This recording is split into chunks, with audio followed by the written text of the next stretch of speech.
भक्ति रसामृत सिंधु में श्री रूप गोस्वामी जी महाराज ने जहाँ 64 प्रकार की भक्ति का निरूपण किया है, वहाँ उन्होंने कहा है ऊर्जाधरो विशेषेण। प्रत्येक वैष्णव का धर्म है कि वह कार्तिक मास का विशेष आदर करे। सामान्य दिनों में जितना भजन साधन नियम करता हो, कार्तिक में उसे चौगुना कर देना चाहिए। चौगुना न कर सके तो कम से कम दुगुना तो जरूर करना चाहिए, ऐसा शास्त्रों में लिखा है। कार्तिक में दीपदान की भी बड़ी महिमा है। वैसे दीपदान 12 मास किया जाए उसकी बड़ी महिमा है, पर कार्तिक में दीपदान की विशेष महिमा है। इसलिए हमारे सनातन धर्म के ऋषि महर्षियों ने ऐसी परंपरा बना दी कि भले ही महीना भर कोई दीपदान न करे, पर दिवाली को तो दिया सब जलावेंगे, तो कम से कम इस महीना में एक दिन तो दीपदान हो जाए। कौन ऐसा होगा जो दीपावली को दीपक प्रज्वलित न करता हो? पर है पूरे महीने की विधि। और दीपक विशुद्ध वेद लक्षणा भारतीय देसी गाय के घृत से दीपक प्रज्वलित किया जाए तभी दीपदान की महिमा है। ऐसा घी उपलब्ध न हो प्रामाणिक रूप से तो शुद्ध तिल के तेल आदि से ही दीपदान करना चाहिए, घी से नहीं। घी से तभी करे जब प्रामाणिक रूप से यह ज्ञात हो कि यह विशुद्धतम वेद लक्षणा भारतीय देसी गाय का ही घृत है। और ये विशुद्धतम जो विशेषण हमने लगाया है, ये बढ़िया से तो तभी संभव है जब आपके घर में गैया हो और आप अपने दूध जमा करके दही बना करके फिर बिलौना का घी निकालें, वो सबसे उत्तम है। इससे उत्तम कोई दूसरा नहीं। नहीं तो तेल का दीपक।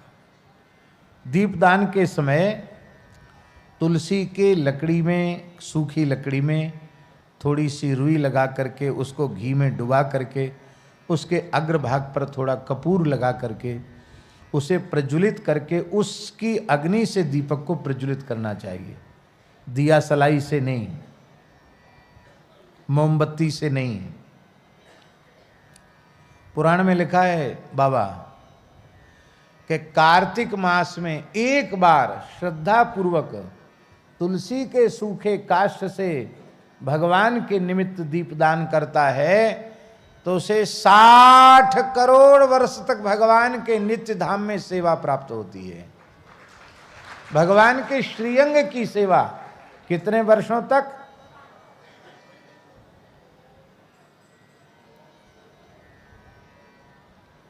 और जो बिना गिनती के दिया पे दिया प्रज्वलित करते हैं उनका तो, इसलिए हम बोलते हैं कि जो वैष्णव हो जाते हैं ना, उनका खाता चित्रगुप्त फाड़ के फेंक देते। कहाँ तक कलम घिसें? इतने पुण्य हैं उनके कि उन पुण्यों की गणना करने के लिए कितना कागज और कितनी कलम कितनी स्याही चाहिए।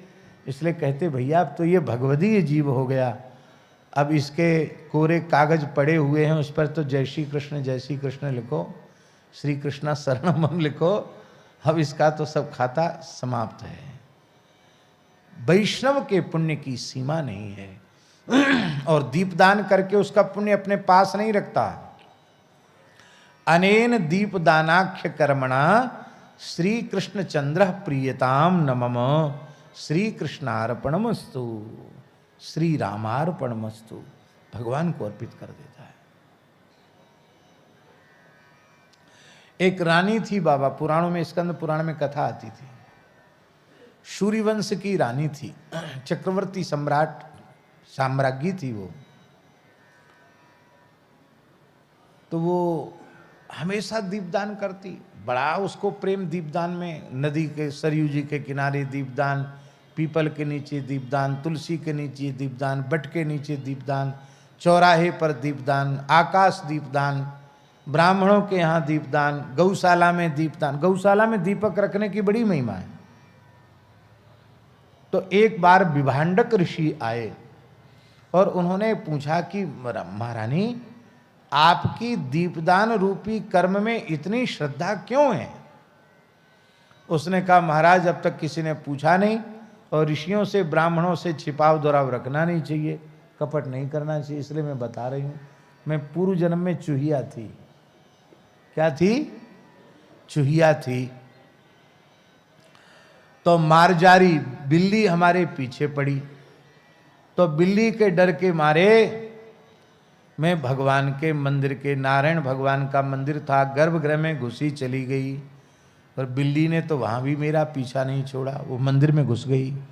तो मैं भय के मारे सिंहासन पर चढ़ी और सिंहासन से कूदी, तो वहां जहां मंदिर में भीतर दीपक रखा था, दीपक के तेल में गिर गई। तो तेल में गिरने से क्या हुआ भैया जी? तेल में गिरने से क्या हुआ? कहते वो बत्ती जो मंदिर की थी वो धीमी पड़ गई थी, और मेरे गिरने से बत्ती आगे की ओर खिसक गई, सो और बढ़िया से प्रज्वलित हो गई। उस गरम तेल में गिरने से मेरे तो प्राण चले गए, मैं मर गई। किंतु धोखे से दीपक की बत्ती मेरे द्वारा गुणाक्षर न्याय से आगे खिसक गई थी।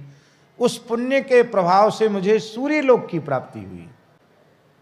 कार्तिक मास में धोखे से दीपदान हो गया, दिया काऊ को, बत्ती काऊ की, तेल काऊ को, मैं तो चूया ही।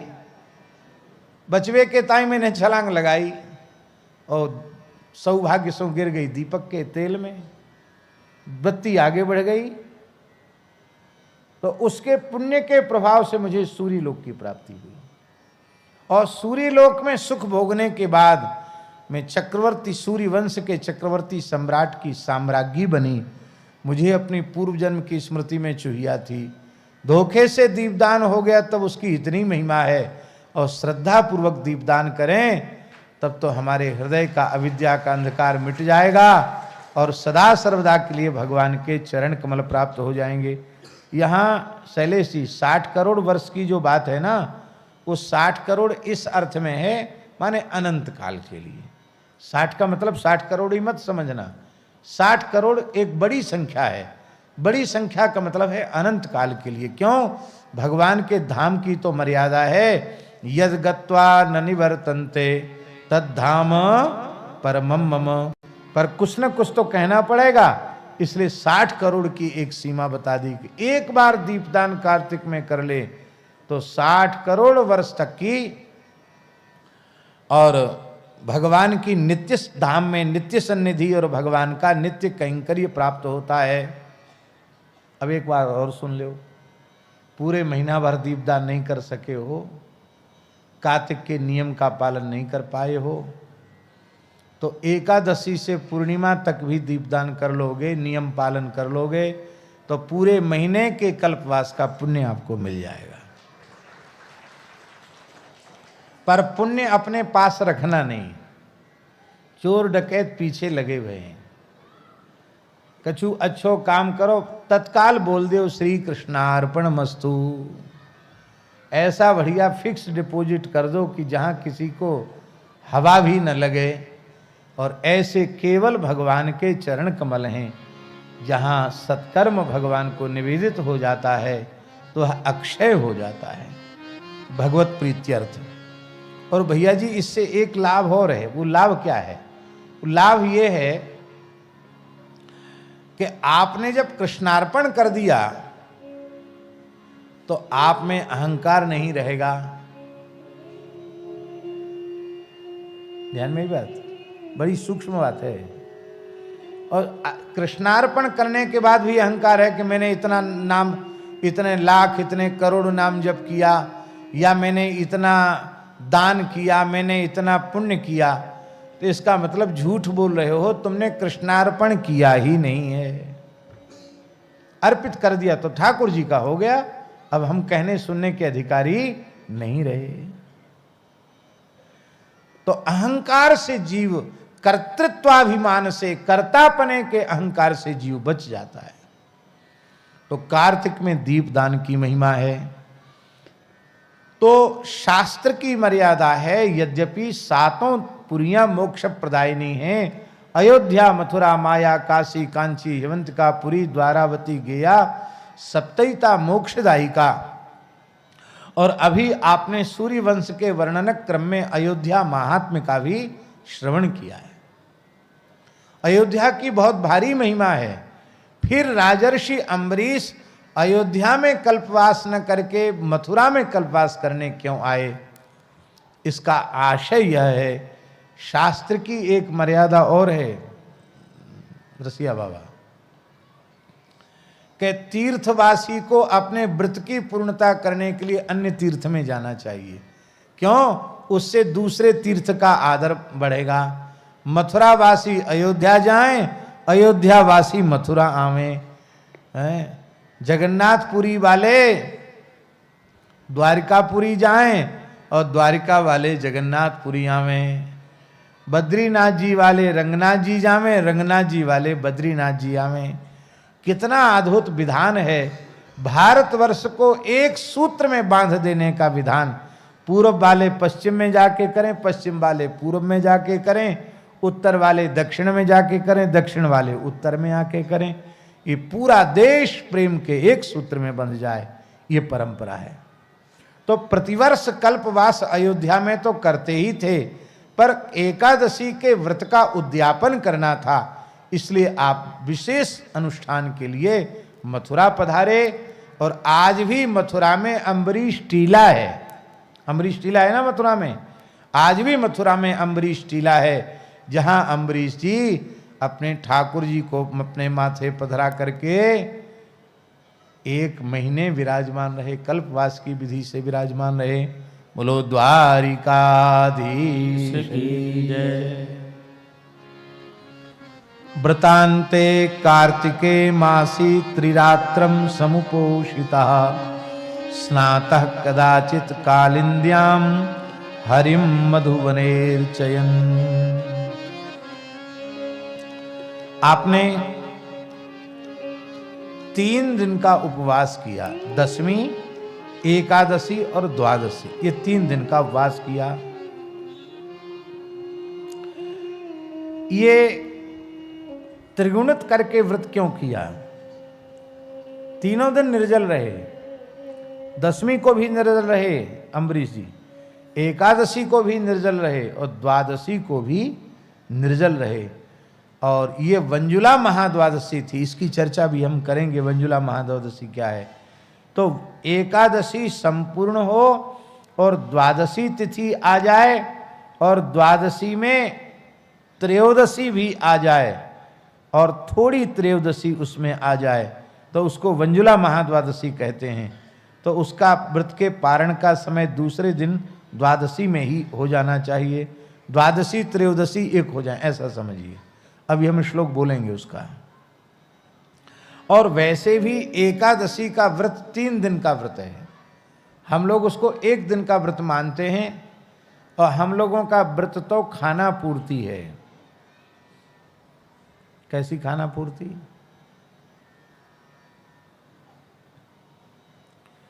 विनोद में लोग कहते हैं कि एकादशी है ना, 11 बार तक फलाहार करोगे तो व्रत भंग नहीं होगा, क्योंकि एकादशी है। एकादश माने 11 होता है। हाँ, इससे ज्यादा करोगे तो विचार करना पड़ेगा कि कहीं व्रत भंग हो गया क्या। हा? महीना भर में 15 दिन में जितना गरिष्ठ नहीं पाते हैं, उतना गरिष्ठ एकादशी को पहले से विचार करने लग जाते हैं। इस बार रबड़ी बनाएंगे कि मलाई के मालपुआ बनाएंगे कि खोवा के गुलाब जामुन बनाएंगे कि सिंघाड़े का हलवा बनाएंगे कि छेना की खीर बनाएंगे कि मखाने की खीर बनाएंगे, काय काय की भुजिया बनाएंगे। हाँ महाराज, इतने व्यंजन एकादशी के। एक पंजाबी भगत था, वो कहता था, गुरुजी ये महिलाएं व्रत क्यों करती हैं? कि क्यों करती? सेहत बनाने के लिए। क्योंकि ऐसे तो खाने में रूखा सूखा मिलेगा, और व्रत के नाम पर हलवा है, खीर है, बढ़िया रबड़ी है, मलाई है, बढ़िया पौष्टिक चीज खाने को मिलेगी, दूध पीने को मिलेगा। बोलो भक्तवत्सल भगवान की। तो हम लोग तो केवल अन्न नहीं खाना चाहिए इस दोष से बचते हैं। और हम ये भी कह रहे हैं कि जिसके शरीर की जैसी सामर्थ्य हो वैसा ही करना चाहिए। और आप व्रत करो और सामर्थ्य से बाहर हो और बीमार हो जाओ, फिर भजन साधन आपका छूट जाए, ये अच्छी बात नहीं है। पर एकादशी को एकादशी के जैसा ही करना चाहिए। बहुत अधिक कचरम कूट नहीं खाना चाहिए एकादशी के नाम पर।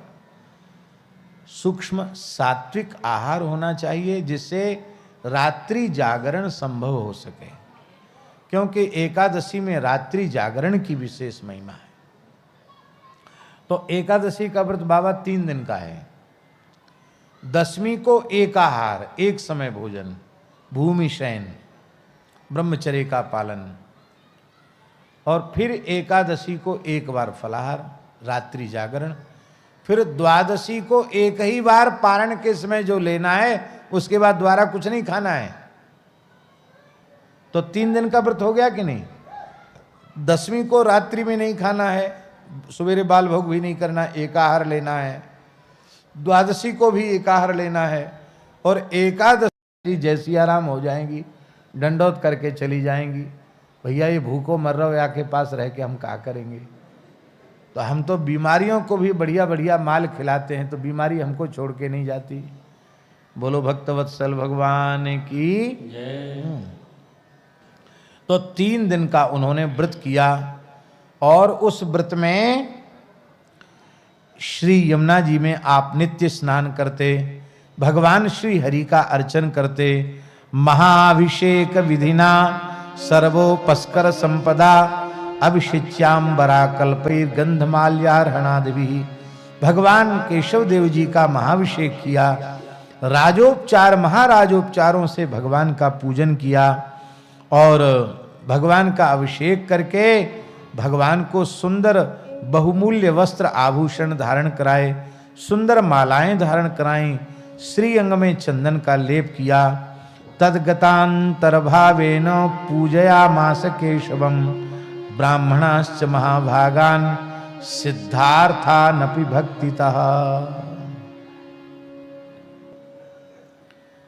कितनी सिद्धार्थान अपि। प्रायः लोग व्रत करते हैं, अनुष्ठान करते हैं, नियम करते हैं, दान पुण्य करते हैं किसी फल विशेष की कामना से, कि हम ये कर रहे हैं तो हमको इससे ये प्राप्त हो जाए। पर अम्बरीश जी इतने निष्काम भक्त हैं कि सिद्धार्थानपि, उनके सारे मनोरथ पहले ही सिद्ध हो चुके हैं। उनका कोई मनोरथ अवशेष नहीं है, कोई कामना इच्छा उनके चित्त में नहीं है। केवल श्री ठाकुर जी की प्रसन्नता, उनके मुखोल्लास के लिए ही वे यह व्रत कर रहे हैं। ब्राह्मण, महाभाग ब्राह्मण, ये साक्षात भगवान मेरे आराध्य श्री हरि के ही स्वरूप हैं। हम आजकल लोगों की समझ में नहीं आता, क्योंकि जमाना दूसरा हो गया। पर धर्मशास्त्र के अनुसार 2 हाथ पैर वाले मनुष्यों में ब्राह्मण साक्षात भगवान की विभूति है। 2 हाथ पैर वाले मनुष्यों में ब्राह्मण को मनुष्य मत मानो, उसे साक्षात भगवान का स्वरूप मानो। 4 पैर वाले प्राणियों में, चतुष्पाद प्राणियों में गाय साक्षात भगवान का स्वरूप है। इसलिए गौ और ब्राह्मण का सदा आदर करना चाहिए। लोग कहते हैं महाराज आजकल ब्राह्मण अच्छे संस्कार वाले नहीं हैं, उनके कर्म देखो तो महाराज उनका चेहरा देखने की इच्छा नहीं होती। ऐसी ऐसी बातें लोग करते हैं जिनमें श्रद्धा नहीं है। पहली बात तो यह है, आपने सबका ठेका क्यों ले रखा है? आपको सब ब्राह्मणों का ठेकेदार किसने नियुक्त कर दिया? आप अपना ठेका तो ले सकते हो, सबका ठेका तो नहीं ले सकते। पहली बात तो ये है। दूसरी बात यह है कि ब्राह्मण क्या कर रहा है, क्या नहीं कर रहा है, इसका जिम्मेवार वह स्वयं है। उसका परिणाम उसे खुद भोगना पड़ेगा। आपका उसमें न कोई गुण है न कोई दोष है, किंतु उस सर्वथा धर्म कर्म सदाचार शून्य जो नाम मात्र का ब्राह्मण है, उस नाम मात्र के ब्राह्मण को भी ब्राह्मण मानकर यदि आप श्रद्धा करेंगे तो ब्राह्मण की उपासना से जो कुछ प्राप्त होता है, ब्राह्मण की भक्ति से जो कुछ प्राप्त होता है, वो फल आपको मिल जाएगा। ये हम प्रतिज्ञा पूर्वक